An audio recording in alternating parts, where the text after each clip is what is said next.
giant, the army fell. The echoes of a vision they knew well.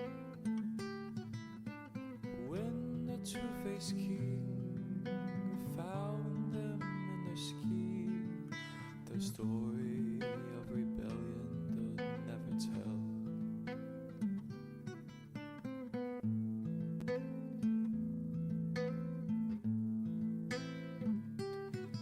At the chancellor's right hand, a blue coke served. The ring of devotion he had earned,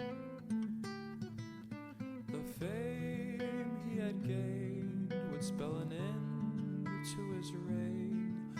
Before long, the king's favor had turned.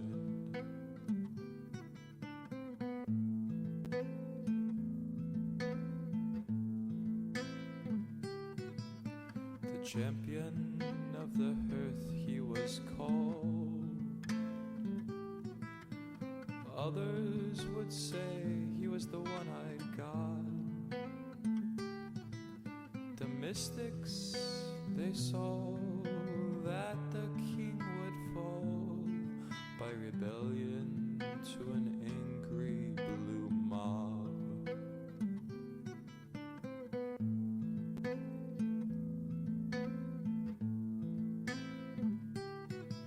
So loyal servant became enemy of state. The king left the exile outside his gate. With his back against the wall, the blue one he would call his followers to arm themselves and wait.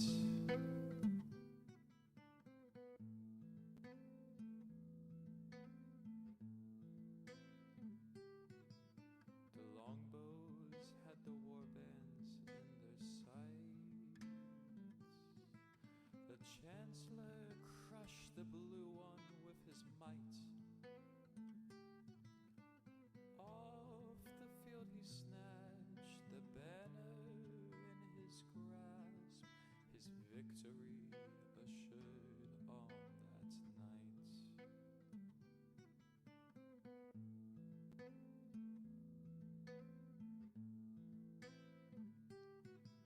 At the feet of the buried giant, the army fell. The echoes of a vision they knew well. When the two-faced king found them in their scheme, the story of rebellion they'll never tell.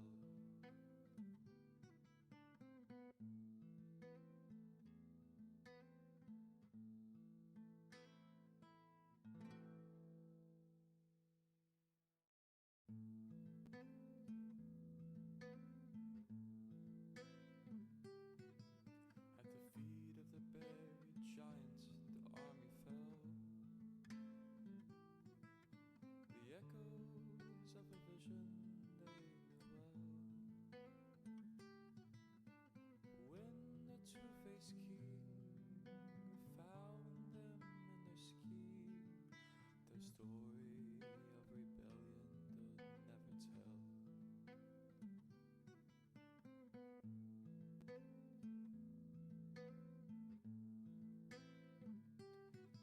At the chancellor's right hand, a blue coke served. The ring of devotion he had earned, the fame he had gained would spell an end to his reign. Before long, the king's favor had turned.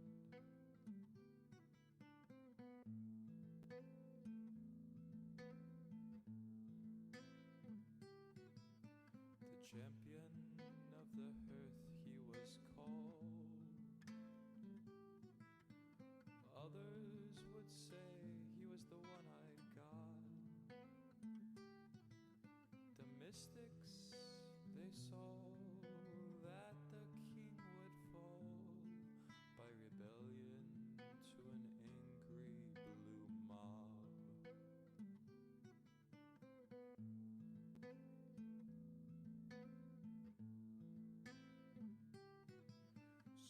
servant became enemy of state. The king left the exile outside his gate. With his back against the wall, the blue one he would call his followers to arm themselves and wait.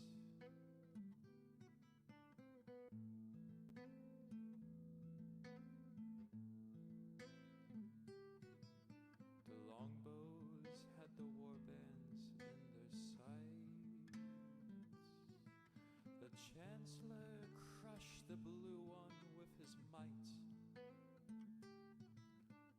Off the field he snatched the banner in his grasp, his victory assured on that night.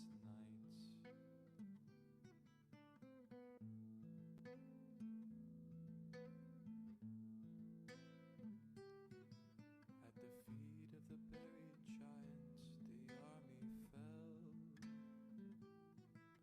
The echoes of a vision they knew well.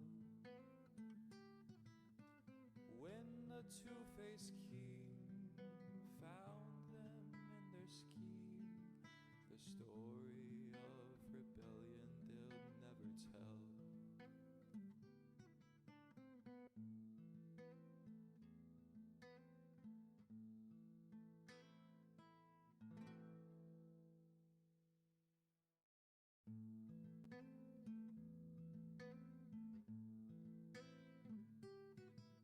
At the feet of the buried giant, the army fell. The echoes of a vision they knew well. When the two-faced king found them in their scheme, the story of rebellion they'll never tell.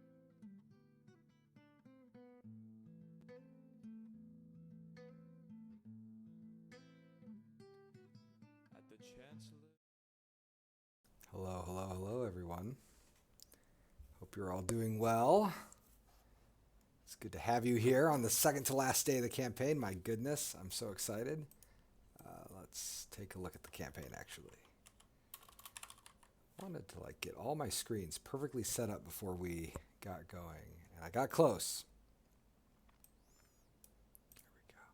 There we go. Look at that campaign go, my gosh. I'm just gonna have it up here for a second so I can always tag over to it. I hope you all can hear me fine. Let me know if there are any problems. Be toggling between these views. So today we are doing the last stream of the campaign. You're getting me at my most, strung out, tired, excited of the whole thing. It's been a whirlwind getting this one ready for you all. You can see I'm in my scraggly worst too. If you catch me at Origins later this week, I will have my hair cut, I'll have my beard trimmed. I'm gonna look like a normal person. I'm excited. I usually have a tradition whenever I'm going through if it's a heavy, busy season, I try to. I love the feeling of having a fresh haircut and a beard, and a closely cropped beard, but I save it as a little reward. So that's what I'm gonna do. I think after I run tomorrow, I'm gonna do it. It's not exactly a rolled poster. So I have a tradition, which is whenever I finish a project, I always find some scrap of that project or some piece of art that we commissioned to frame, just to celebrate the end of the project. And those things behind me, back there, sorry, forgot I was reversed, back there. That is from our digital proofing of the ARCS campaign. So it's just a big old spread of a bunch of different ARCS components, and I will probably cut a section of it and frame it and hang it somewhere. Mostly they're hung at home. So I have a little office in our attic, and it's just hung with a bunch of stuff from games I've worked on. Yeah, that's exactly it. So Yes, let's talk about what we're going to do today. Someone on the stream right before we started was like, what are we even talking about today? Great question. Today, I want to talk a little bit about, oh gosh, I don't know how we're going to make the game. I'm going to talk about the schedule. I'm going to answer any questions people have, any kind and well-natured questions, of course. Excellent. Let me just make sure this is good. Cool. And yeah, we're just gonna talk about lots of different things today. It's be pretty wide ranging little conversation. Happy to answer any questions. And then what was the other thing I was going to say about that? Yeah, I mean, one thing I was going to say is if you go back to the ARC stream, the very last, so I started doing this tradition. I mean, really, it was during COVID when we were doing lots of like little studio updates from my basement. Sometimes. And then we kept doing this after ARC's funded. After that campaign, one of the last ARC campaign streams I did was a stream like this one where I just said like, okay, we've secured backers. We know we're going to be working on this project. What does it actually look like to make the project? How do we think about schedule? You know, a lot of times when I talk to you all, I'm talking to you all as a designer and as a fan, as someone who loves games like this. Streams like this, I get to kind of take off my designer hat, put on my creative director hat, my project manager hat, and think about how we actually go about doing these things. Oh, excellent, good. I'm so happy to hear people are playing ARCs and enjoying it. Okay, so someone asked a really good question though at the start, which is, okay, so we have this big campaign total here. I mean, it's done extremely well. This is, to be perfectly frank, the high end of our high end. So we had, whenever we're working on a campaign like this, we always have different kinds of forecasts. And within those forecasts, there is obviously variation. This campaign's performance is at the high end of our best case forecast. So that is really, really exciting. The other thing that we always look for in the pledge levels. So, it's so funny when you're working on a campaign, these numbers can seem like they don't mean anything, or it's hard to know exactly what they mean. But there are these little things. So, for example, we have a lot of people going all in. We had, I think we have 1,100 people going all in. This is a great sign for the health of the game because these are new Oath people. This isn't just a campaign filled with the returning fans of Oath. On an expansion for a game that's a few years old, having 10, 15% of backers coming in new is great. That's really, really healthy. Okay, so so what does that mean though to have that number? So I posted a thread over on Blue Sky and Twitter, which I'll just kind of recapitulate for you all because I think it's useful. It's how we think about these things. So if you miss this campaign, it's not the end of the world. We have a pledge manager that we'll probably have up. We certainly accept late pledges. And we usually, not always, but usually we offer people who late pledge the same deal as the people who pledge during the campaign. And sometimes I'll get the question of well, why should I bother backing a campaign if I could just back it later? And there is a difference, though. Despite the fact that the deals are the same, despite the fact that our margins that we're getting from your order are pretty much the exact same from late pledging to just being a regular backer, there is actually a huge difference.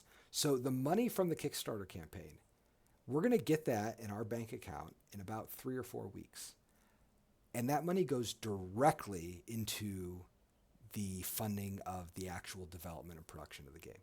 So, and this is so important because we rely on crowdfunding projects to stay in business and to keep making these really ambitious games. So if you're a Kickstarter backer, your money goes directly into the development of the game. If you late pledge, we do not cash in our late pledges until the game is done, which means that the money that we get from late pledges does not really go to fund Oath. It goes to fund the next game. Which is also important and good. And really, a lot of times, the money from late pledges often ends up funding shipping and various other things, but it's more in the regular order of the company. And then, of course, if you buy a copy of one of our games at a game store, it still matters. That's still really important for us. But that money is getting split between the retailer and ourselves, or maybe the retailer ourselves and a distributor. Of course, the shipping companies are involved. And this gets to the heart of a really essential part of the way our business works, which is that we have a multilateral approach to building a stable game company, and that approach is basically built on good relationships with our distributors, good relationships with our retailers, and most importantly, good relationships with you all, because you all are the reason why we have jobs. The capital that was raised in Patrick's early campaigns, that was the capital that funded the hiring of Kyle and the hiring of myself. I owe my career to you all. And all the work that we've made possible. If you're loving ARX right now, ARX is not the kind of game that someone just makes a first time out. ARX was a game that learned from Root and learned from Oath, and in some ways learned from Fort and other games. All of that, all that professionalism came because y'all invested in us, and so we are trying to do right by that investment. When we were doing the very first Root campaign, we would get these comments occasionally where someone would ask us, well, why should I bother backing this on Kickstarter? Why shouldn't I just order a copy of it at Miniature Market or Cool Stuff Inc. or Game Nerds or something? And Kyle, who used to spend more time in the Kickstarter comments than he does these days, would get in there and say, look, it's very simple. You should put your money into the things that you want to see more of. So if you want to see more, I don't know, donut shops in your neighborhood, and there's a donut shop in your neighborhood, go buy donuts there. If you want to see more local bookstores, buy from your local bookstores. And if you want to see more game companies who love taking on really ambitious projects, then find ways to give them the most money possible. And that means usually buying from them directly, buying at Kickstarter campaigns. If you don't, maybe you really like Game Nerds. Maybe you love Amazon. I'm not trying to boycott anything. I'm not trying to even pass judgment. If you love Amazon, buy from Amazon. I'm sure that it will make them bigger and better. But it's just important to note that like the way that we spend money does have a real impact. This is why when it comes to video games, and I'm a huge advocate for this, never buy games on sale. I try to avoid buying a game on sale as much as I can, because I would much rather give a company that I'm earnestly excited about the full value of their game than own 4 games that I just bought on impulse because it was the Steam Winter Sale or something. And so I think I try to apply that. I try to apply the same sort of things that have made my career possible. I try to apply to the careers of other folks. So anyway, enough kind of like navel gazing and zooming out. I just wanted to have a chance to tell you that, because people ask, what does this money mean? Well, it means that it's going to mean a lot of things for the game, which we'll talk about in a little bit. So, I'm so happy to see all these kind words about ARX. My goodness. It's been so hard to not talk about ARX all the time, because everyone in the studio has been playing it for a year and a half at this point in a kind of a near final form, with the exception of the campaign, which has really only been in a final form for maybe 6-7 months. And so we've all been having a really good time with ARX, and it is so fun to see people really, really get into it. Okay, so let me check these. So someone asks, I didn't think that originally that Oath needed an expansion. Are you glad you explored what an expansion would look like? So far, yes. I mean, ask me in 7 months, but this has been a really fun project for me. When I was a student, I used to always pick subjects for my papers that I didn't know anything about, because I knew as a student, I would do my best work if I were put in a stressful position. So I would always pick paper topics that were on the very edge of my knowledge, because it would force me to go out and learn. And I do that with games too. I like to work on games that I feel like are going to force me to learn how to do new things, which is why I'm always very hesitant to lead expansion projects personally, because I worry that I'm going to get complacent with them, and I'll just feel like I know how to make an expansion. I'll just make it. But with the Oath project, I've been forcing myself to try to do really new things, and so far it's been really revitalizing. I've had a lot of fun working on it. Someone asked me, do I have a favorite used bookstore near me? I like Midway Books. As a Twin Cities person, I love Majors and Quinn in Uptown. I just got a bunch of books there the other day. My favorite bookstore, I love Next Chapter, which is on Snelling and Grand. It's my favorite little bookstore. My wife adores Birch Bark. I mean, any bookstore I'm in is my favorite bookstore. But I live the part of town I live right now, we don't have a neighborhood bookstore. It's the first time since living in the Twin Cities I don't have a bookstore I can walk to. There are some good ones I can bike to, but I'm sad that I can't just like casually walk down to a bookstore. I do have a really good local library though, so you take these kinds of trades. Okay, so are there any Teach videos of the ARCS campaign? We've got ideas. There is someone who's working on one that we're really excited about, but we can't talk about it yet because it's all still in progress. Okay, so let's get into it. So here's what I want to do. I want to talk a little bit about first the deep history of Oath, which is something I've done kind of before, but I realized that like we have a lot of new faces, and I mean it's been years since I talked about like the early drafts of Oath, and so I want to start by talking about like Oath and design process, and then I'm going to talk a little bit about the studio and where we're growing and how we like allocate resources to this project, and all of that is going to I think slowly start to tell the story of what we're going to be doing with this money we've raised and how we're going to try to do some really amazing work with it. Okay. Oh, thank you very much. The Oath Designer Diaries I am very proud of because I had written the root ones. The root Designer Diaries were written very quickly, and I didn't know what I was doing. I was working as well as I possibly could with the resources I had in front of me. With the Oath Designer Diaries, it was a different story because I knew I had the benefit of an extra couple years in the job, and I had a pretty good sense of what I wanted to do with them. So I hadn't planned on doing this, but I ran into something the other day, and I wanted to see if I can easily share it with you all. So this is the best thing in the world on a stream when someone's like, hey, I need to scroll for like a minute. But I do want to scroll for like a minute because I found an image I had posted that I'd forgot I had posted recently. And I'm going to see if I can find it.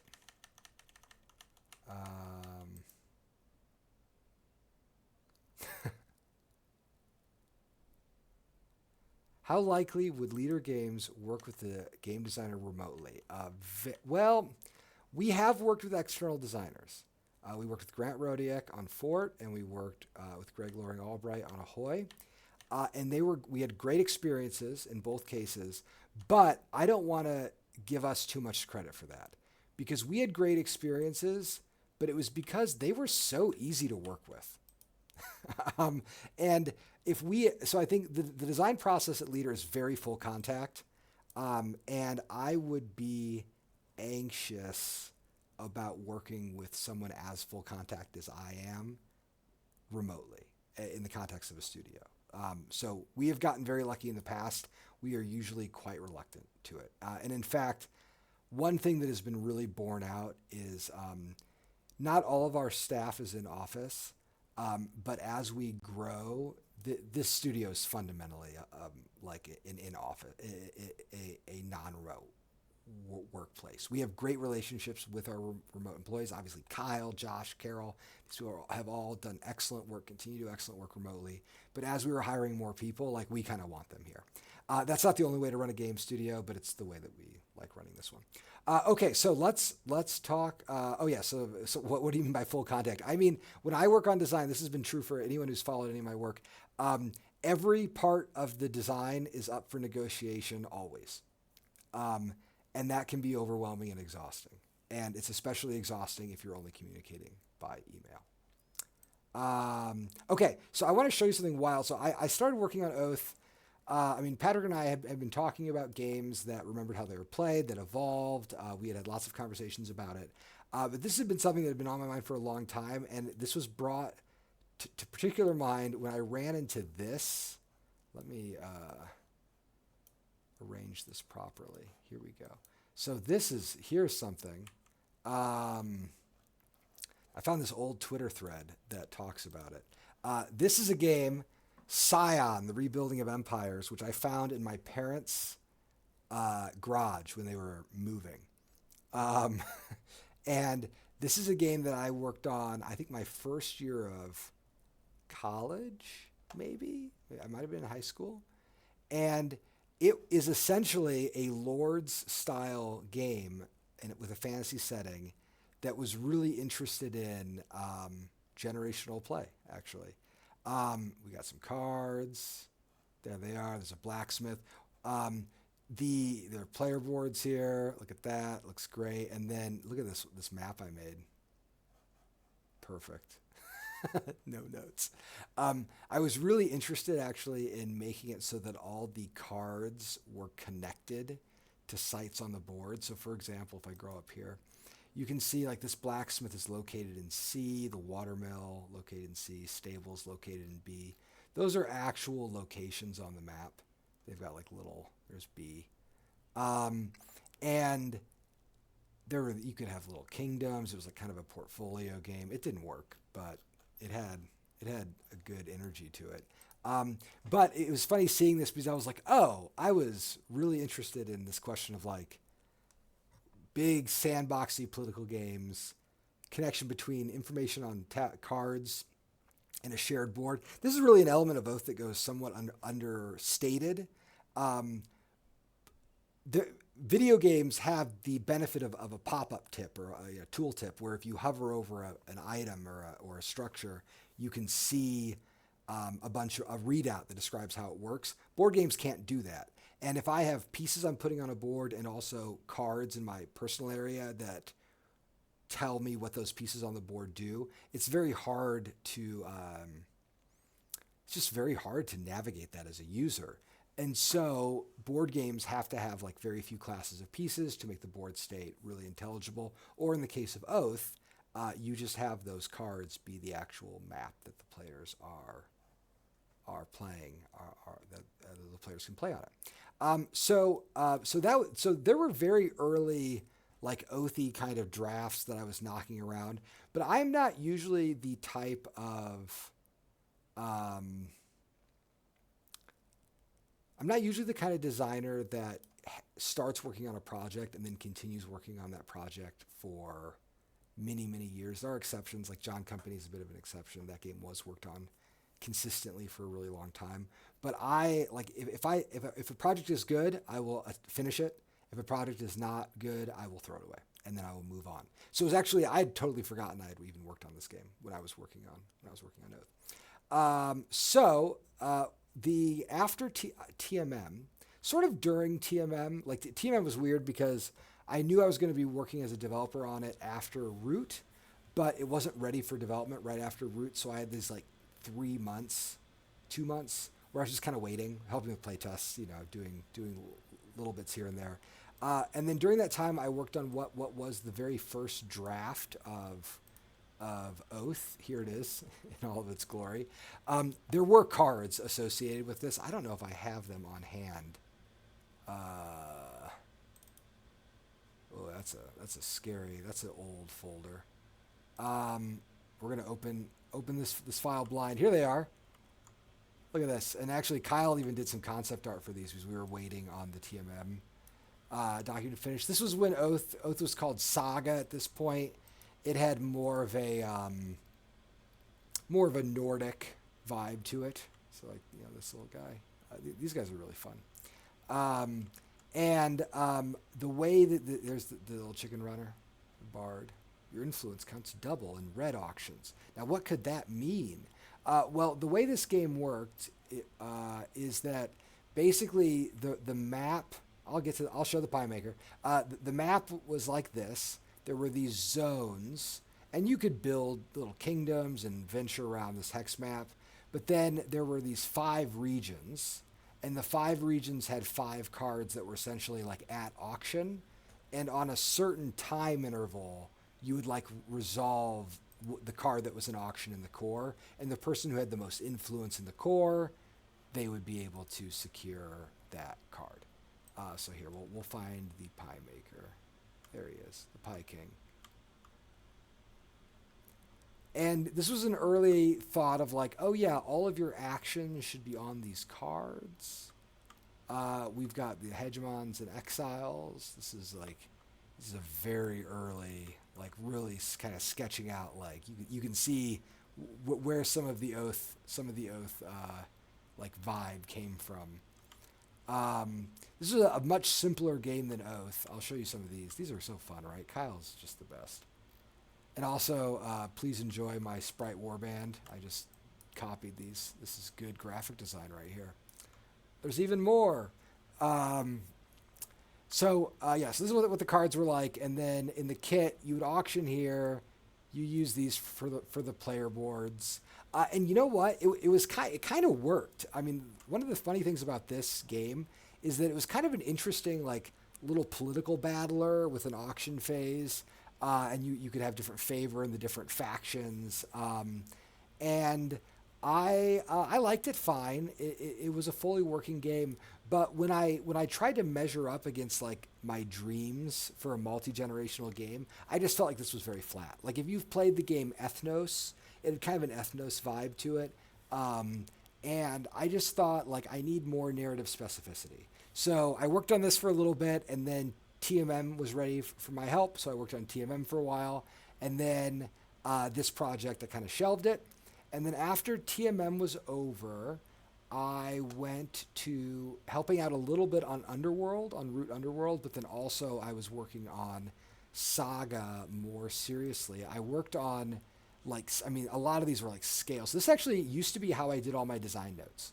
So I used to do all my design notes in Illustrator, and then I would just like write these little like, okay, we've got these actions. You can build havens. There's infrastructure actions and industry actions. This is a much more like economic game where I'm like, ooh, could you do like a generational economic game that's like Oath or what Oath became, but instead of being political in its footing, it's economic. And I was like, do we need like a map? And I would do playtesting on this. Like the reason why this is so empty is I would go, okay, like here's my little cart. I'm going to move it around. And maybe there's some armies over here and I'm going to move around these pieces. And this just like allowed me to very quickly test a game. Did not work. Nothing here worked. And then after that, I don't want to save. No. These are all archival files. So I started doing these really dramatic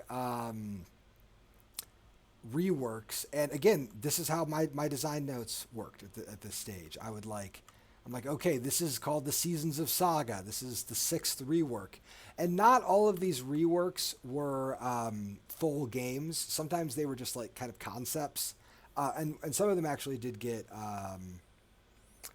reworked. I really wanted to call Oath. Someone asked about the changing the name. I really wanted to call Oath Saga very badly, but Saga is the name of a miniatures game, and we didn't want any kind of confusion.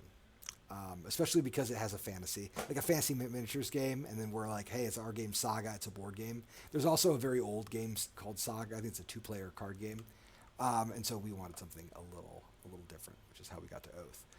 But you can see in these documents, like I'm essentially using my Illustrator page the way someone might use a design notebook.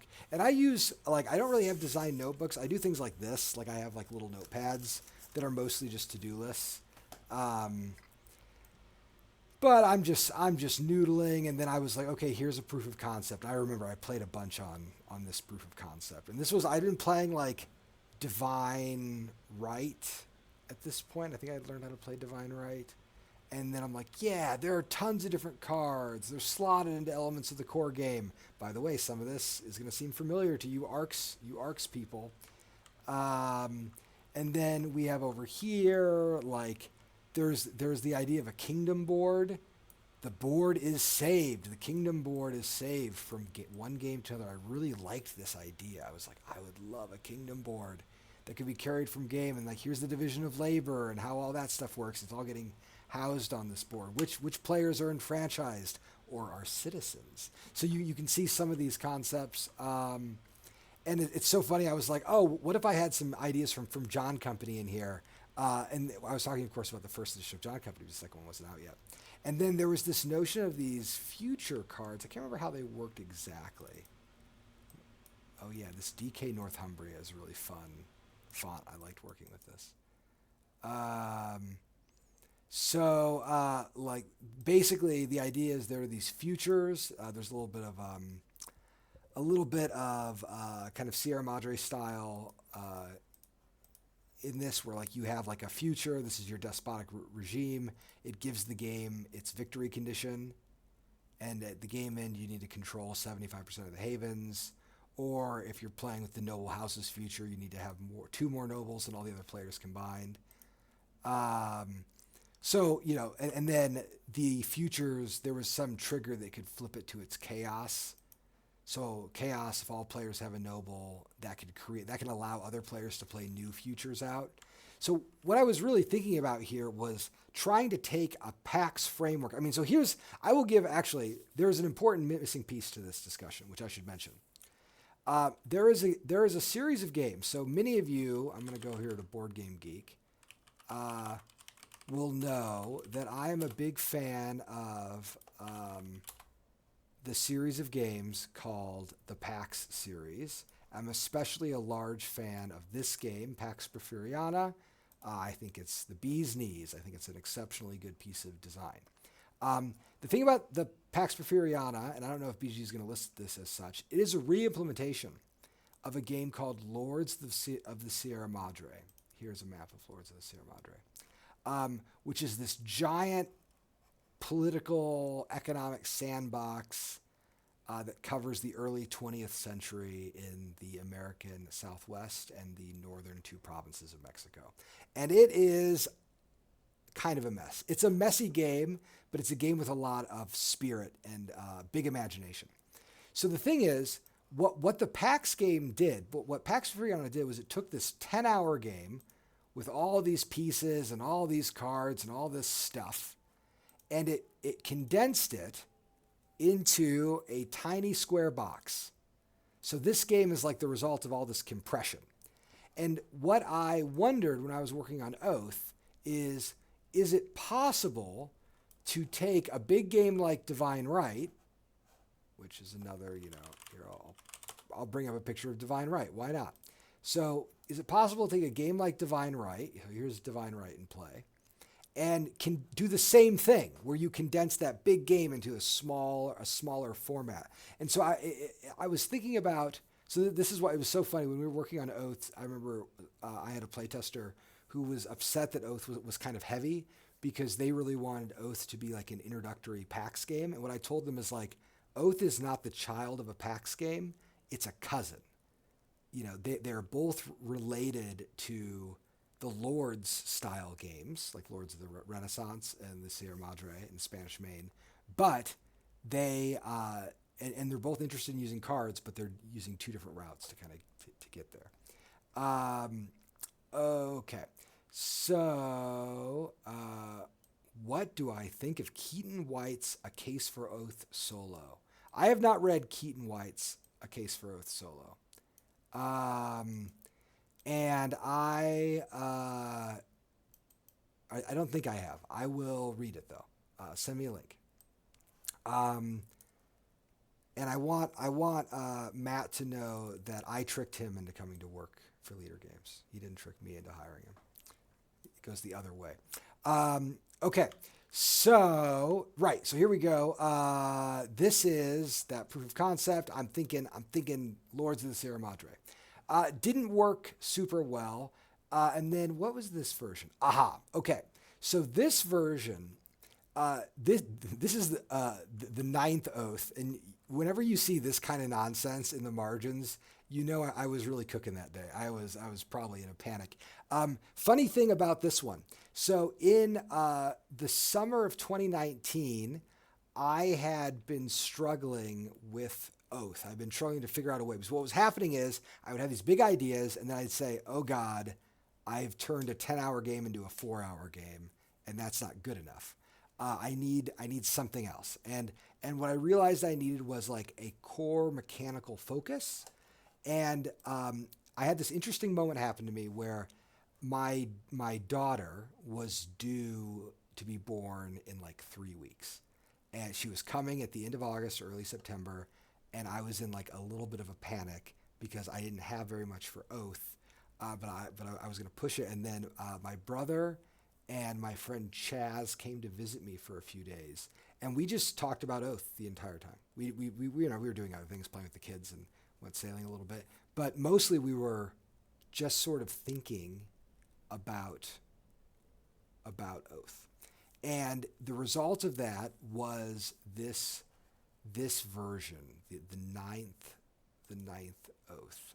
Thank you for the link, by the way. I will read it.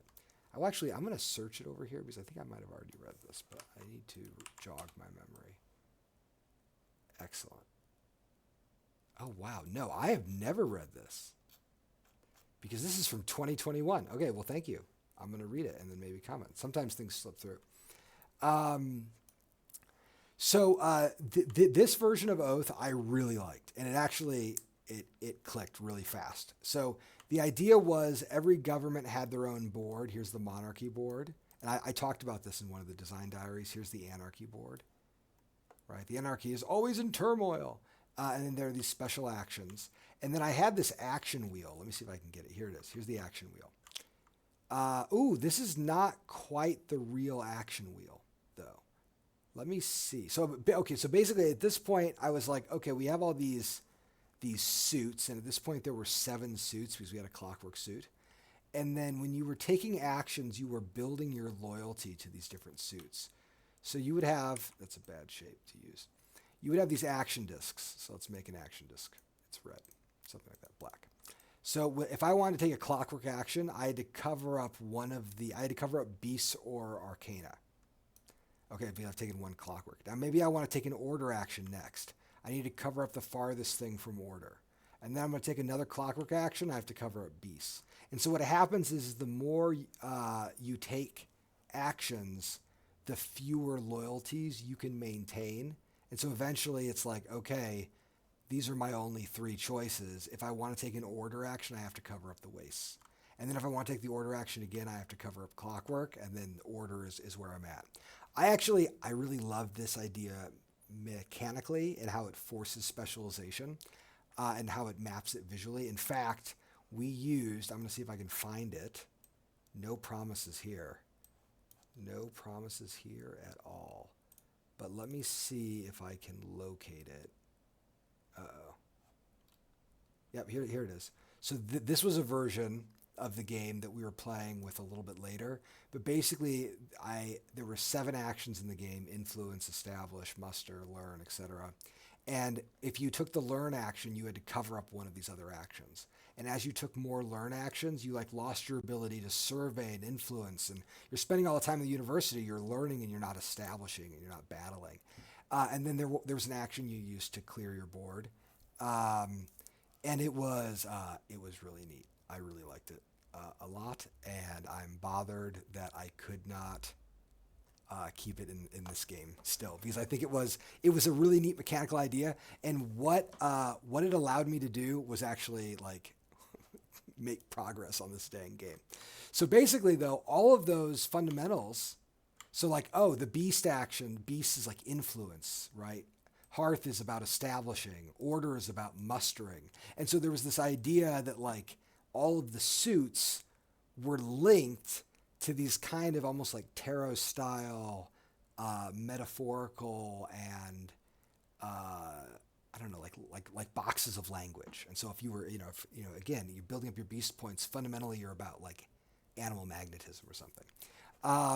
Okay, so then we had this funny notion of the suits having different relationships to each other. Here's the action system.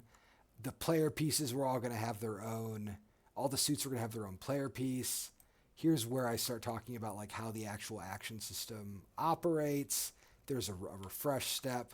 And this was the key thing. And I remember after they left, I made this document. This is the Towards Oath document, where I basically said okay, we're actually going to figure this out now. And thinking about how victory is going to work. And then I started thinking do we need it to be 7? Should it only be 5? And here's the first appearance of visions and the different oaths, the high priest, the protector of the dynasty, things like that. So there's a lot of good stuff here. This is where oath began for me to really cohere into a set of ideas that could be executed. And I'll show you actually. Let me see if I can find this easily. So, if you were to look, for instance, at this is a playtesting kit from that period. Here's some domesticated yaks and some yak riders. Obviously, these symbols don't really mean anything, but like there are cards in here that would become oath cards. This is the version that Kyle played when he came. Yep. It had, by the way, a real goofy combat system. So look, here, it's the oath movement system, basically, as it exists. The combat system was one of my favorite pieces of design I've also ever done. So it's so funny. Early Oath contains one of my favorite action systems I ever designed, which I had to throw away, and one of my favorite combat systems that I ever designed, which I also threw away. The way it worked is you would roll this die, and this die was like the weather.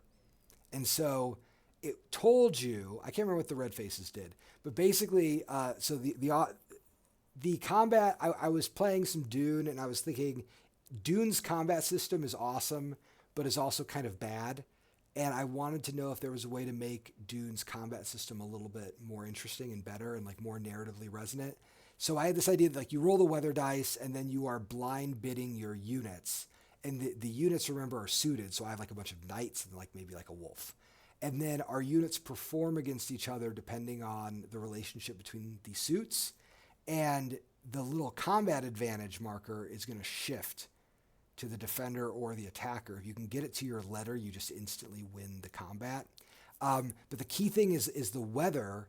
The weather would like double the strength. I think on the underlined rolls, it would mean your units are worth twice as much, but they had to be eliminated. Or if you roll a 0, it's a rainy day, you get rained out, and then you play 3 days of battle. And so the idea is like, okay, I didn't get a decisive victory in day 1 and 2. The defenders got the advantage, but I've saved up all my artillery for the last day. And then we roll the dice and it's like storms. And I was like, oh no, now all my cool siege engines, they won't do anything. This system was neat. It's a cool game that doesn't exist. The problem was it took 20 minutes to explain. And there were lots of like little bells and whistles to it. And I thought, nope, can't work. When you're doing this kind of game design, you have such little time to actually like communicate a system. And in fact, one thing that this combat system told me. So basically, when I was working on Oath, I wanted combat to represent like a big campaign and then a climactic battle at the end of that campaign that would decide who won the stakes of the campaign. Because that's oftentimes to me how military campaigns work in aggregate. Like I'm trying to like topple a nation. Yeah. I might be fighting for like 2 months, but a lot of that fighting is maneuver. There's a big battle. The winner of the battle is going to decide how it goes. I mean, think about Lord of the Rings, right? Lord of the Rings, big epic fantasy series. There are not that many battles. And the battles that do happen are the result of like years and decades of like plotting and positioning. And so what I wanted was a fantasy game that actually felt like the way those battles work narratively. And I just couldn't get it to work. Now, one thing that did stay is the idea of like, no, in Oath, you're going to like build, you're going to declare your objectives, you're going to build a big die pool, and then we're going to roll the dice, and the dice are going to kind of determine it instantly. So the other thing I'll bring up here is like, some of these ideas,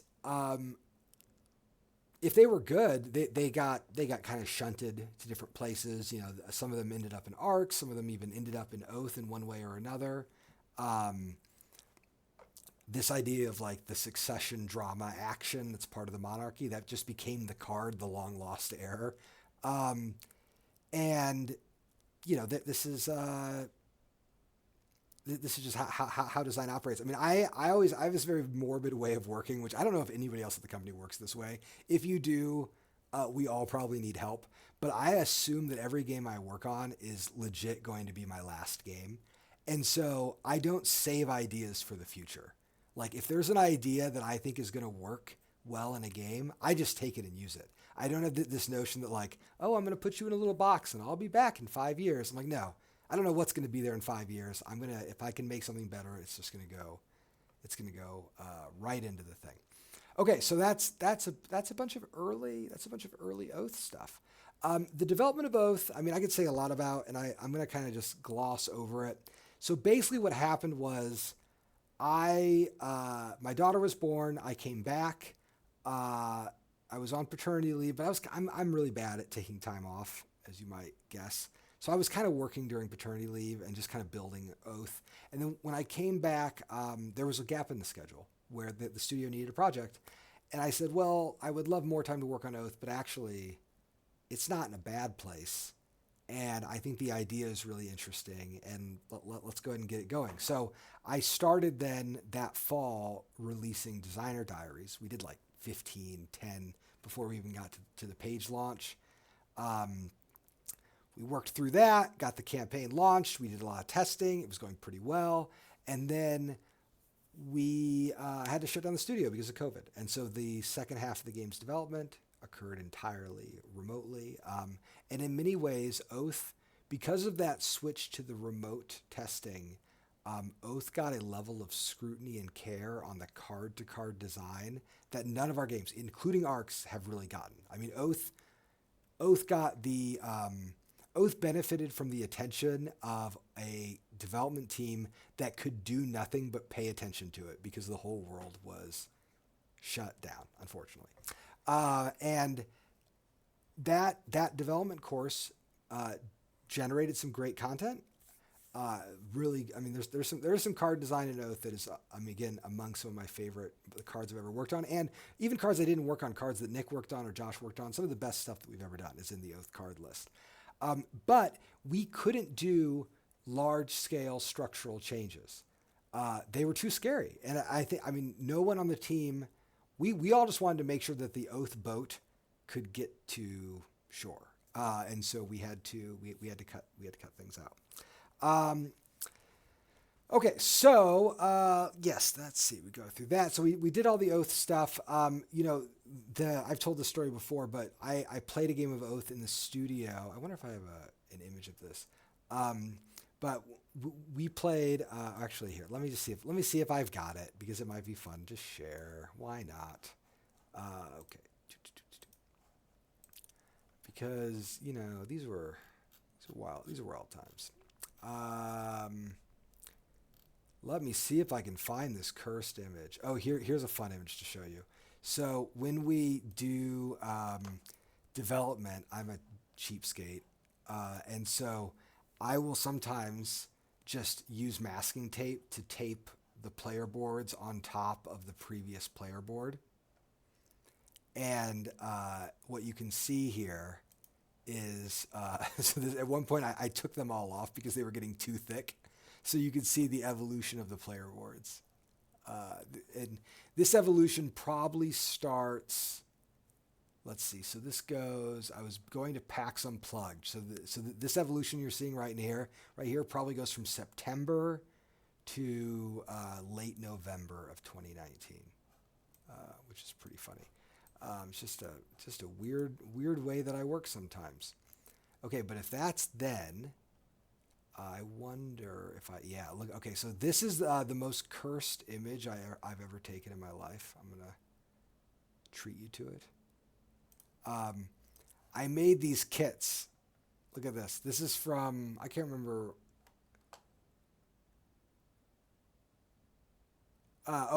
So, oh my gosh. Okay, I'm just gonna read this absolutely frozen in amber tweet. I won't be at PAX East this year, but I'll be at GDC 2020 instead, and play Modena instead. February 26th, 2020. I was getting ready to give a talk at GDC 2020, a GDC that never happened, and I was getting ready to go to play Modena, which I did eventually go to, but 2 years later. I built these 4 kits. These 4 kits were also kits that we used for in-studio testing. So the idea was we had we used to do these Wednesday night public tests, and we had 3 or 4 oath tables that we were running, and so I kept them separate so that they could have their chronicles grow.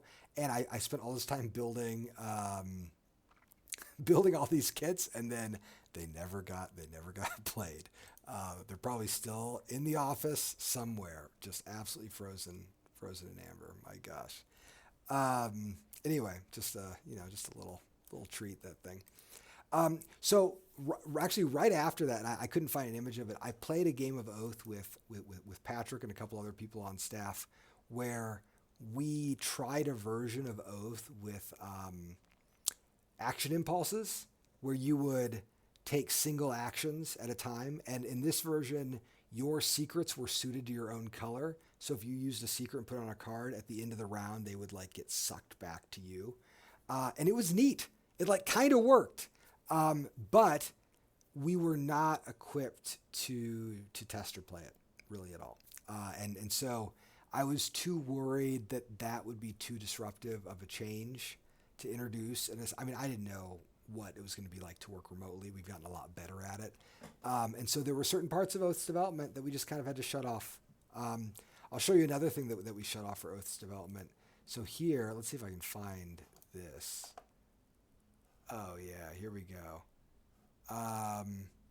This is a funny, I wonder actually, I'm going to find a better version of this to show you all, because I bet I've got, could it be this file? Yeah, all right, look at this. This is a good one. I was so excited. This is me just trying to think visually here. This is the card atlas from Oath, which is this notion where, one of the things I said very early on in Oath is that we kind of knew how many cards there were going to be. 1, 2, 3, 4, 5, 6, 7, 8, 9, 10. Yeah. So, looking at this is 120, this is 240-ish cards. It's not so far off from where Oath ended up. But I had this notion that I'm like, oh yeah, I'd have this little card atlas. And then there was an idea that in the sprite suit, there is a card that could unlock these other suits. So we had gods and the damned and archons, and the worms could unlock the gods, and the sprites could unlock the damned, and the damned could unlock the archons. And I had this notion of nested content. Again, ideas that did not end up working in Oath, but some of them became ideas that we use in ARCs, and some things for new foundations. So you might ask yourself, well, why, it's fun to revel in all this old stuff. Why are we bothering to talk about it now? Well, it's because part of the exciting thing for me about new foundations is that I get to look at all these design notes and start to imagine places where, or things that might have made them possible. Design, to some degree, is the closing of doors. I always tell people that I never feel like I'm clever when I come up with a solution. I always feel like I'm getting backed into the corner. The design is the only way the design could exist, and partly that's my limited imagination, and partly it is a reflection of how I think about design. I need something that the design that works to me is the design is that's not the right way to put it. If you remove all the things that don't work, what you have that remains is the working design. And it's, I don't know if it's even more complicated than that. Part of what's exciting about new foundations is we can go back into the kind of core architecture of the game, and even the inspirations for that core architecture, and doors that we shut earlier, we can open up. And we can say if we wouldn't have shut that door, there was all this other stuff that we could have put in, including things like nested suits. Now, I don't think it's a good idea to put nested suits inside Oath in the way that's demonstrated here, but I know that I could use the foundations to do this. So, for example, I'll use the foundations as an example. The foundation system is very flat. It's very flat. There's on and off switches. Well, we have the power to write a conditional switch. I could say, if you turn on switch A, not only am I going to introduce a card that will turn off switch A, but now there is a subprime that is a deeper switch, a different panel on the board is going to light up. And that's really exciting, and the foundation system might be robust enough to hold it. Yeah, exactly. A quote attributed to Michelangelo, but I don't know if he actually said it. Someone said it's amazing you're insane that we're doing this stuff like graphically instead of in Excel. Yeah, I guess so. I mean, if you were to look at like a design journal, though, really I'm just treating this like scrap paper. Excel, I use Excel a lot, or I don't use Excel, but I use LibreOffice, and I use their spreadsheet software a lot. And I like I like using spreadsheets in my design, but only when things get a little bit more stable. Because, for example, like I might be like, what if I just move all these over here, or whatever. And so I really like working in pencil, and for me, like Illustrator is a way for me to work in pencil. This is a great question that someone asked that I'm gonna answer here. How do you deal with multiple people working on the same game from a file management perspective? Oh, I'm so excited to show you something. Working with a lot of people on the same. So most of the work that I do in teams. This is maybe like a misconception about my own labor, especially at Leader. I often have a big team of people I'm working with, and I really think about my job less as like solo author and more like a conductor or a director. Like I have to choose who I want to listen to and who I don't want to listen to, and oftentimes that changes even within the same conversation. When you are working with groups of people, though, when it comes to files, things can get really messy. If you have two people working in the same file and they're saving over each other's work, it's a nightmare. We really ran into this problem very dramatically when it came to arcs. So arcs, for instance, I'll show you something here. This is, let's minimize that and that. So these are the production files for arcs. And usually the way our games work is we have a bunch of InDesign files, which are the arcs files. They're the files that we use to make our PDF exports, which we send to the factory, right? Ultimately, we're in the business making PDFs. The Blighted Reach campaign has a lot of cards in it.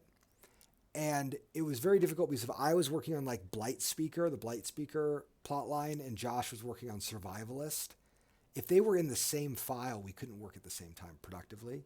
So for the Blighted Reach expansion, we actually used InDesign's book features. So these are all the plot lines in the Blighted Reach, all the plotline files. And then there's one of these files is the Blighted Reach campaign cards file, which is not an InDesign document, but is an InDesign book. And it organizes all the files so we can be working on different parts of the book. So every plot deck is essentially like a chapter. Someone says, I imagine there's a very robust versioning system for file naming. Not really. And it's because in game design, you almost never go backwards, especially in tabletop games. If we were worried about versioning, we would certainly be using Git or something else like that. But you're always moving forwards. There is one set of files. It is the most current set of files. If you make an improvement, you replace that current file. If for some reason your improvement is bad and you run into a problem, we use Dropbox's versioning system so we can rewind files. But I always tell like new tabletop designers, because many tabletop designers come from software and they're like, oh, I'm going to version everything. And I'm like, you are making work for yourself. As long as I've worked on design, I have reverted designs backwards like twice, maybe 3 times. And all those times it was pretty easy to just like go into Dropbox version control. Actually, I want to go back 1 week. I kind of made some mistakes. And yeah, we do have a lot of new file. Yes, file.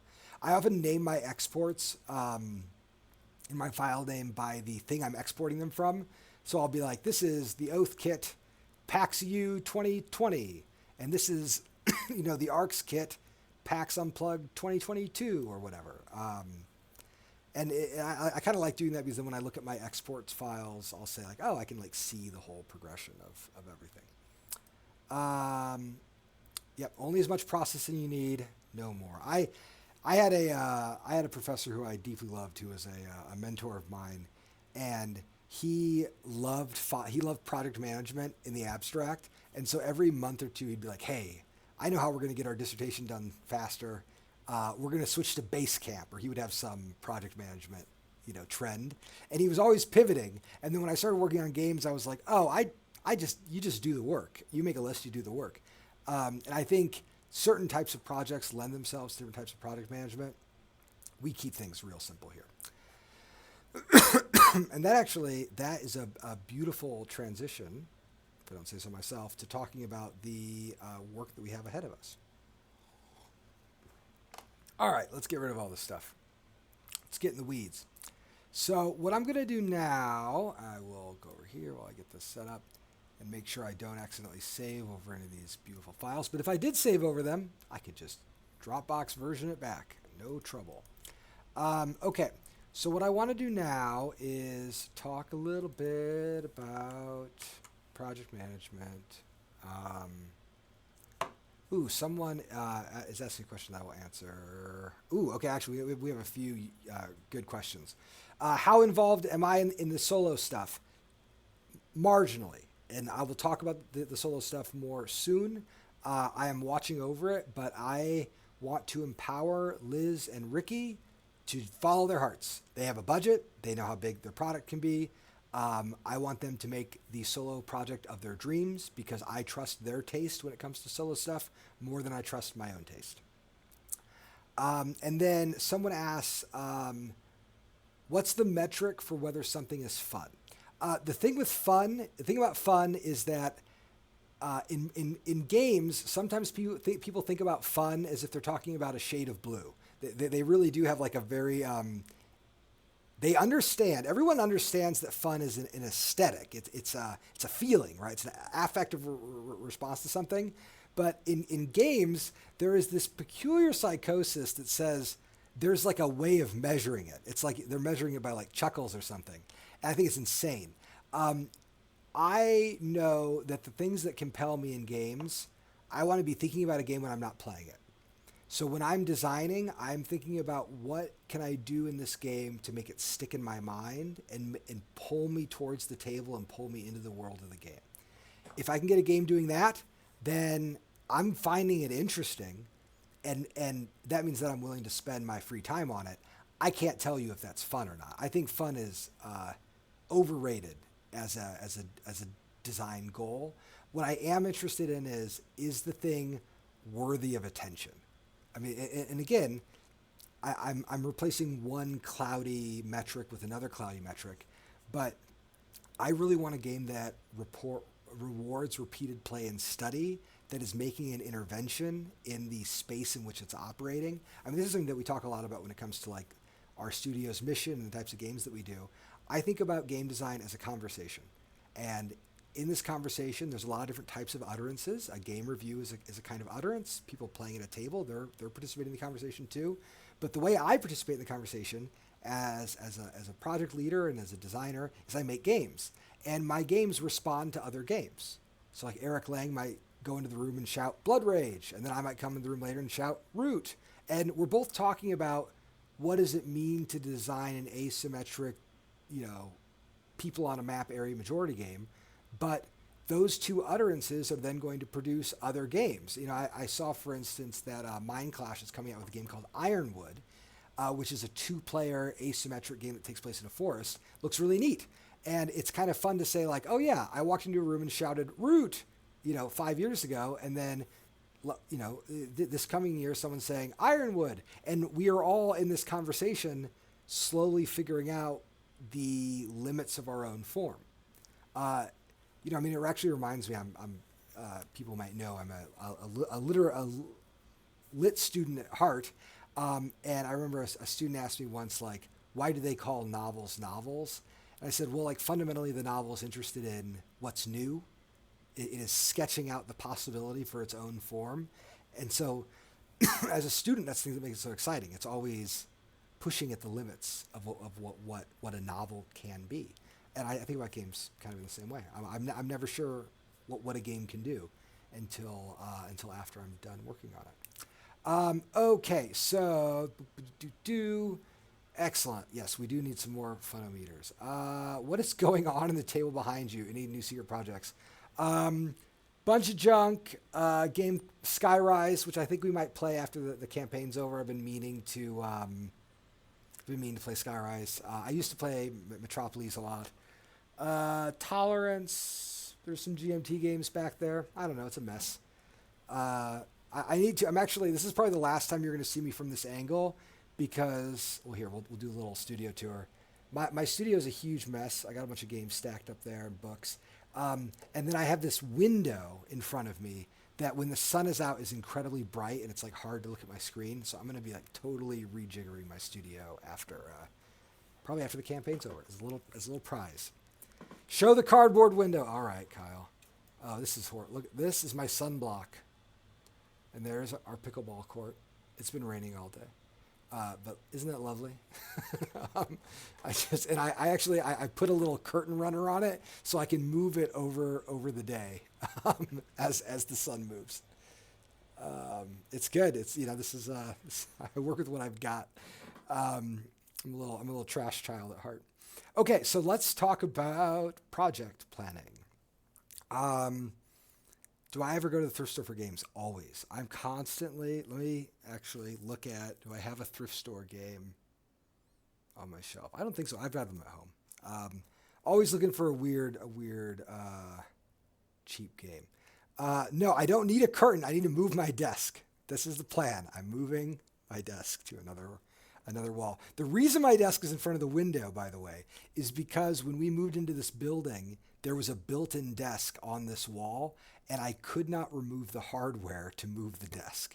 But now that I've got time, I mean, I'll find a way to move the hardware. It's not a problem. No, the real undergrad energy was when it was raining at the old office. The windows would leak, so I would put an umbrella above my computer sometimes. But I like to keep it a little hungry over here. Okay, so let's talk about how the studio works. So when I started working, I think I was the 5th hire, depending on how you count it, because obviously Patrick's first, and then like Carol and Kyle. Carol started working first, I believe, like regularly, and then Kyle and Jake, our first operations person, and then Clay and I were hired at basically the same time. And then the studio kind of stayed, 5 or 6 people. Nick came along a little ways after. Nick started working right as we were getting ready to. Nick started working right when we were finishing Root. Like the very first job I ever had Nick do at the studio was the box back for the very first Root, for the very first printing of Root, which I then did my own spin. So if you have the 4th printing of Root, I did that box back, but the first printing of Root, Nick did. And that was the very first thing he got plugged in on. And now we have tons of people. There's almost 20 people on staff, which is bananas. And part of my goal as a creative director, so again, I'm setting aside the design hat, is I want one thing that happens when we work on projects here is they suck everybody in. So when we're working on a game, I get very greedy when it comes to my projects. I want to take all the resources I can because I want the projects to be really good. But at a certain point, the teams get too large. And so we don't really benefit from having a lot of extra people working on them. And what we have to do is actually build some small walls that are easily hopped over so that people can, what's the right way to put this? So that people have the ability to work on projects that are not the main project. And so let me talk a little bit about that in detail. Somebody asked, are there any differences between the printings of Oath? Not really. Oath is weird because we have what's called a split first printing where the first and second printing are identical. The third printing, so there's a third printing of Oath. There are not many in the wild. There's like a typo change. It's trivial stuff. Okay, so let's look at some projects. So We'll do it this way. So I thought this would be a funny way to do this. What I did is I went into our Kickstarter campaign and I just took screen grabs of all of our little people. So we can also discuss, if you'd like, everyone's choice of favorite fairy tale, which I have too many opinions about, unfortunately, that I'll try to hold down. Anyway, so currently we have 4 active projects in the studio, and those projects are Ahoy New Horizons over here. We've got Oath New Foundations. You can realize probably that I came up with both of these names because of the word new. We've got some new root factions, and then we've got some Patrick projects. Now, right now I have this set up with the active staff, but I should say that, like, New Horizons had Josh, Kyle, Nick, Patty on it till very recently. And I want, like, Anne has an interesting role to play, which we'll talk about. Mostly, this is not the entire company. What I'm really talking about here is just creative staff, although Anne, as our production director, has a lot of input on these processes too. So here we have Ahoy the New Horizons. A few weeks ago, this project finished in terms of its design development. We are waiting on a few little things that we have to sort through, but mostly Josh has left New Horizons to move on to the new root factions. Kyle has left New Horizons because the art's done and is working on New Foundations. And then Anne is still here sorting out some production things. Nick is sort of here. Nick has really started, and I'll make a little Nick projects thing. I think I'm just going to call it Project X because I don't know if he has even on his Twitter announced the name of the thing he's working on. But Nick has largely moved over to a project, and that's because, there are lots of reasons for it. So what is Patty doing over here? Well, Patty is mostly doing the pre-press. And pre-press takes like 3 weeks. It's detail-intensive work, and it takes a long time because there's a back and forth between the factory. But Patty's going to stay on New Horizons for a while, right? And then we have, you can see how the staff is kind of migrating. And then let's take a look at our Oath New Foundations crew. So obviously Kyle's doing illustrations. I am managing design. And then I am aided by Andrea and Clay. Now, Andrea is a customer support coordinator, and Clay is our sales director. I've worked with both of these lovely people for years now, and they have really wanted to work on a game. And so we have, in fact, Clay was one of the voices who was really banging the drum for an Oath expansion for just years. And they have done a ton of work on the new Denizen deck. And so we have these two folks are helping me out. They have made this project possible, really, on the back end. And then we have Megan, our new graphic designer, who is working full time. And by the way, Megan has an excellent choice for Best Fairy Tale, The Emperor's New Clothes. What a good one. Now, this is a great example of studio growth, because if we were to look at these projects, these are actually overlapping. All these projects are happening at the same time. So if we just had Patty as our graphic designer, we would not be able to finish Ahoy and do a Kickstarter at the same time. So Megan's existence has allowed us to do 2 projects simultaneously, which is very, very exciting. Someone asked, do you ever see a time when Kyle will need help as an illustrator to keep up with projects? This is a conversation that Kyle and I have had. I mean, I told Kyle, or I didn't tell Kyle, I asked Kyle, a few months ago, I said, do you ever want to like just be an art director and kind of like make the Disney move where we find people to work in your style, but you get to do other things? And Kyle was like, no. Yes, Kyle say no. And I said, all right, that's fine. That's great, because I know I have a rough sense of what Kyle's yearly output is. And this studio can grow and thrive with just Kyle's hand as its guide. So there's no need. It does mean that we have to be like slightly strategic in the way that we allocate those resources, but that's fine. It's a great limitation. I want Kyle's hand on every dang project.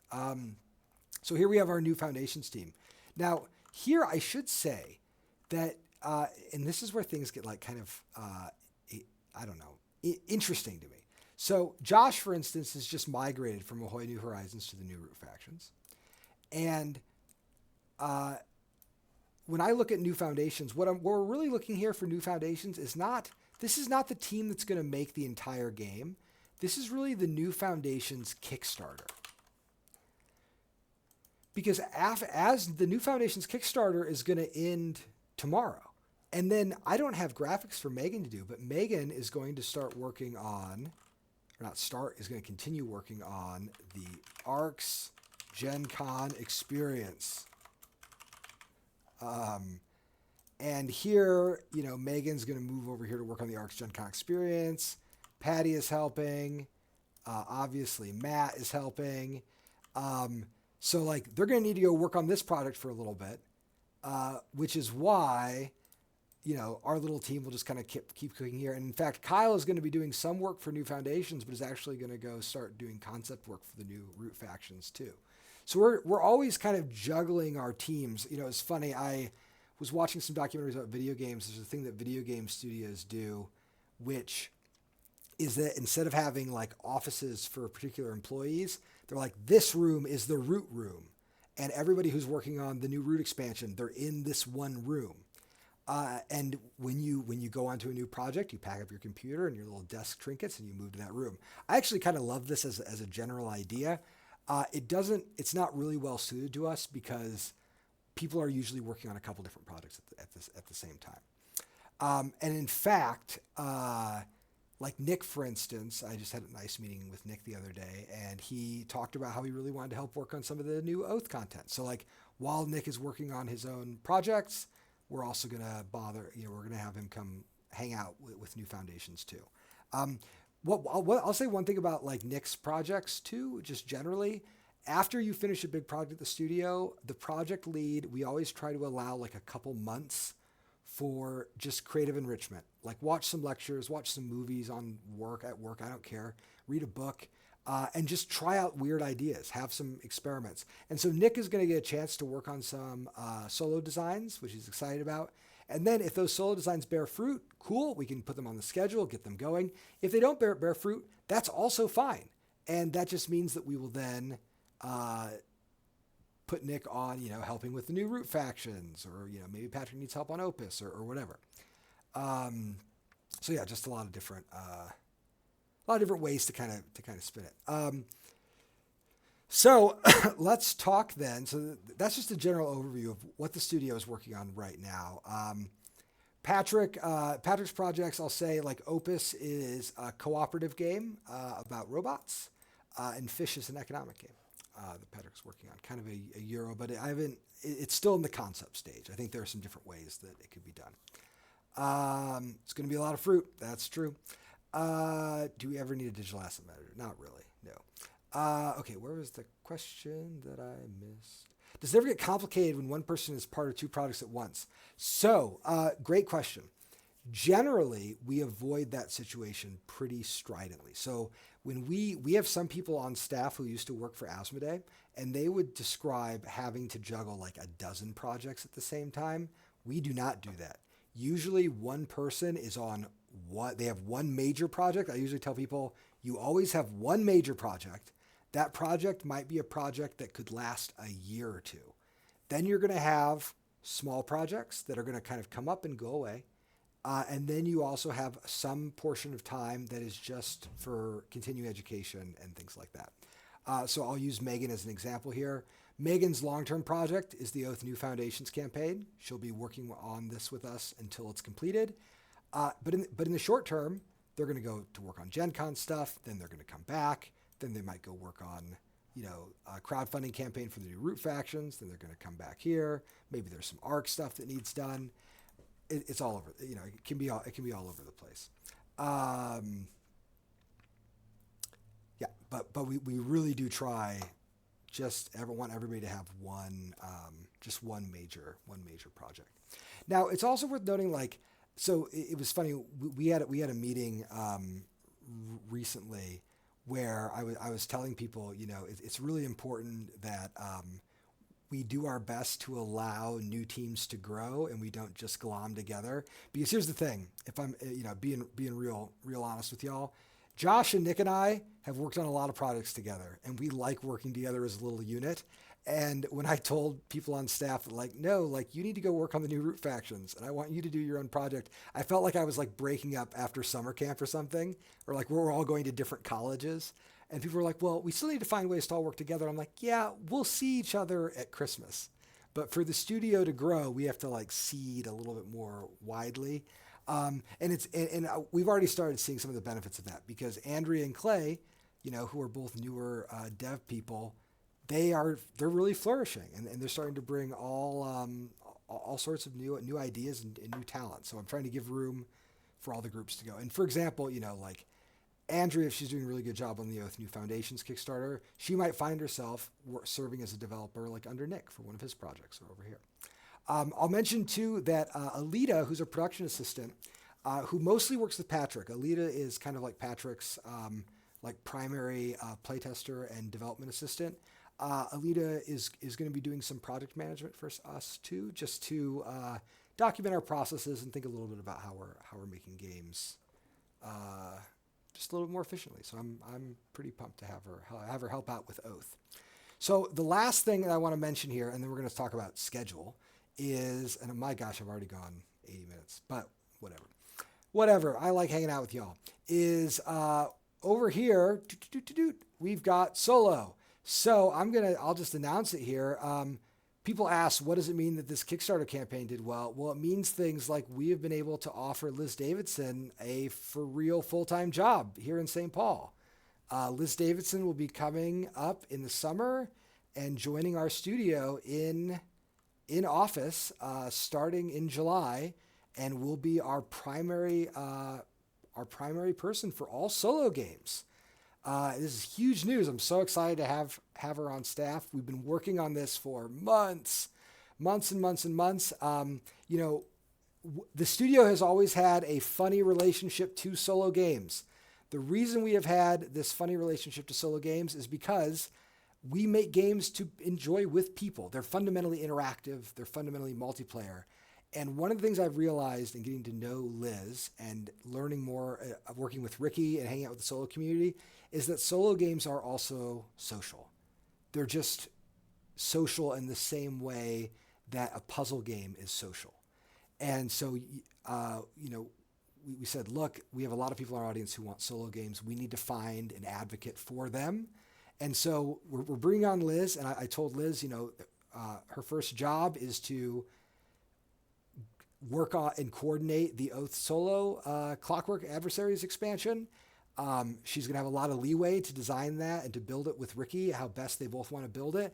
And I said, from there, Liz, any project that you want to do in the studio that relates to our titles or is a new title that caters to this audience, you've got my blessing to fully explore it. So I am I'm so thrilled to have her on staff. She's been wonderful to work with over the past few months, and I cannot wait to see the sorts of things that she cooks up.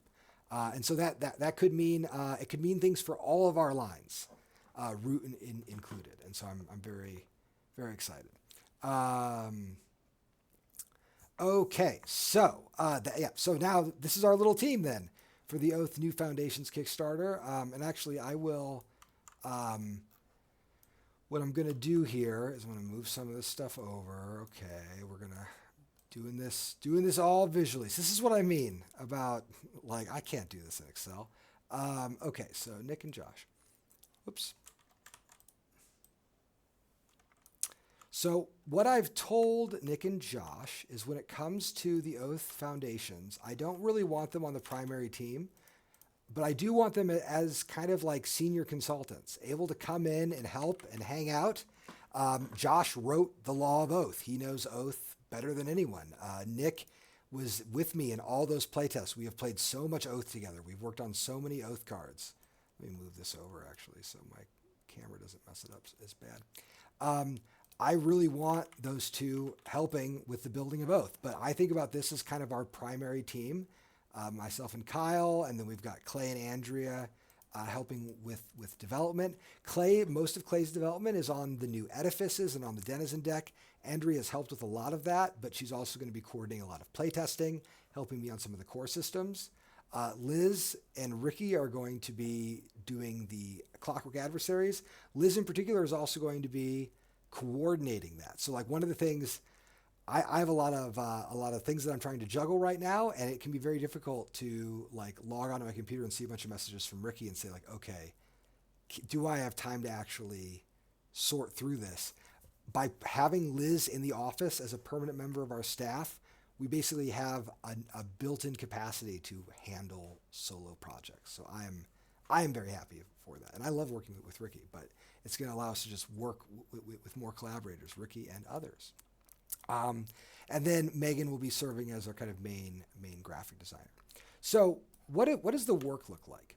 So one way I thought we could break this down is first, let me talk about general schedule, and then I will just show you how I actually think through the way these schedules are built. And so what I've done here is I've just stolen some assets from the Kickstarter campaign.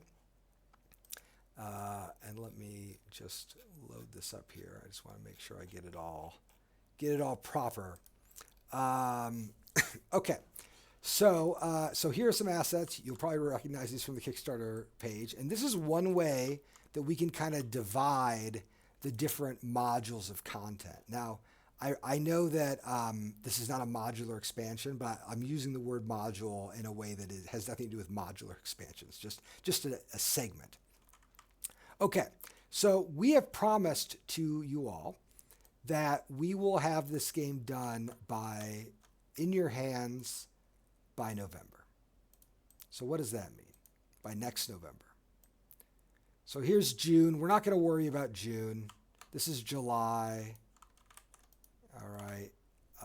And then we've got, I'm just putting down some months, y'all.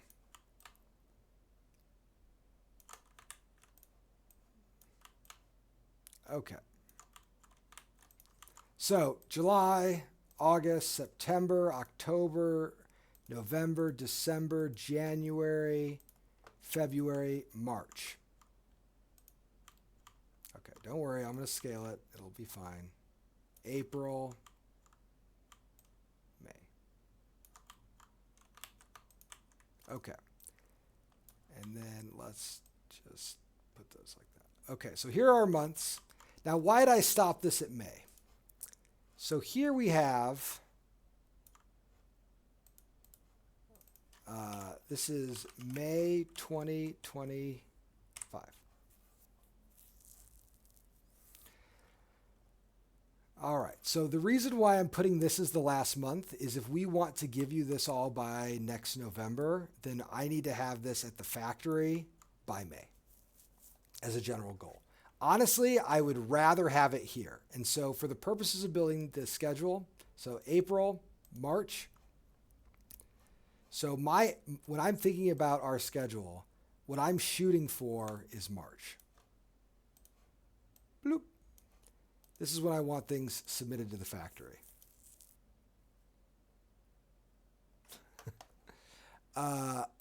Okay. So here's our calendar. Now, the thing about this project is one of the things that excites me about this is I'm going to be trying to work with, even though I've got a great team here, I'm not going to have full ownership of the whole team. So like Kyle, for instance, is going to be working on a root expansion while we're doing this. So I have to make allowances for that as we're thinking through it. And even though I've got wonderful development assistants in Andrea and Clay and Liz, these three people have not been mainline developers on a Leader Games title before. So our two most experienced devs and editors are in a consulting role on this. So I know that I'm going into this project with a newer team. So in some respects, this is going to, there's going to be like lots of room for learning and things like that. And I have to keep that in mind when I'm thinking about the schedule. Now let's think about these different assets that we're going to be building. So we could divide the expansion into these 5 components. So this is the new Denizen deck. Here's Clockwork. Here's the lineage system, the foundation system, and the empire system. Now, the denizen deck, what's nice about the denizen deck is we can basically start working on it right now. And in fact, it is already almost fully designed. It needs a lot of development, but I would guess that by the end of the summer, we're going to have these denizen cards pretty much through development. Oh, wow, that's horrible. You know, we're going to do it like this. I'm going to make, just these red lines. So here are the denizens. How do I want to do this? We'll do it like that. All right. And I think it's going to be in progress from basically July, July, August, September. By the end of September, we should have this pretty much fixed. And then I'm going to put a tiny bit more, one more little section of time to work on the new denizens at the very end of the project. And I'll talk about why in a half second. Okay, so that's denizen time. Okay, now let's take a look at clockwork. So here's the clockwork. Oh yeah, and then let me take my team. I'm going to put the team down here. This is they're like a bench that we're going to assign. So who's working on the denizen deck? Well, Andrea's going to be on it. Clay's going to be on it. And then Nick is going to be consulting on it almost certainly. Oh my gosh, the artboard. It needs to get larger. Okay, there we go. So these three people are going to be our primary folks working on the denizen deck. Okay, let's talk about clockwork. Now, the clockwork section has got two parts because we promised you all that we would build a version of the clockwork that would work with just base oath, and then we will also make it work with all the new content. That means clockwork is going to have essentially two development arcs. The first development arc, which I'd like to be about a little longer than the deck, I imagine. This development is going to be backwards compatibility, the core fundamentals of the system. Then it's going to get another development wave that will be a little bit, probably a little bit less long. And this is clockwork for the expansion. And so I'm just going to call this new foundations compatible, right? So this is a clockwork that ties into all the new material. And of course, like here, we've got Liz and Ricky, and they're going to be working on this stuff. And so as Liz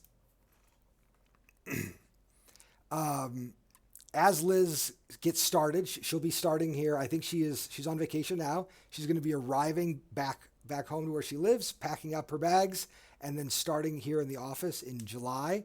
As soon as she starts, I'm going to tell her, look, you've got July, August, September, October. Kind of by the end of October, I want to have clockwork as stable as possible. Now, what that does is it gives me a deadline, because the lineage system and the foundation system and the empire system, these three systems all need to be in a stable position by the time Liz and Ricky are done with the core clockwork system. Because then I can take these into final development. And while these are in final development, Liz can be making them compatible with the existing clockwork. Someone asked if the new denizen cards are going to interact with the new systems. They will, which is why this has two zones. So the denizens will finish doing the kind of core development, but we're going to leave room to grow, and then we'll be revising them towards the end of the project. All right, and so this is kind of where I live. I'm going to hang out here.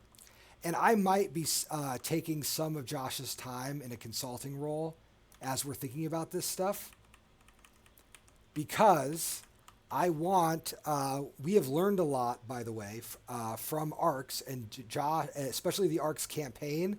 Josh was my co-lead developer on the ARCS campaign, so I'm going to want some of that good editorial and game design expertise, the system level expertise for this. Okay, now let's talk about what are Kyle and Megan going to do. Someone joked, I like the idea that the leader game staff are watching this and learning what they're doing in real time. Hilariously, that's kind of true. We're having this meeting tomorrow. And I'm kind of just working it out working out live. But I mean, we've been thinking about this stuff for a while, so this is not hard or surprising. So what's Kyle going to be doing the illustration for?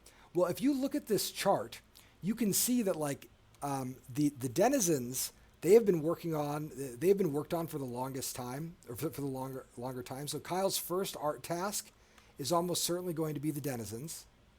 And then he's going to be working on the lineage. And then I know that he's going to be needed in Rootland.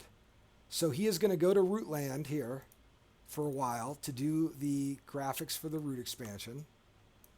None of this is too close to scale here, but I just want to give you guys a sense of how we think about these things.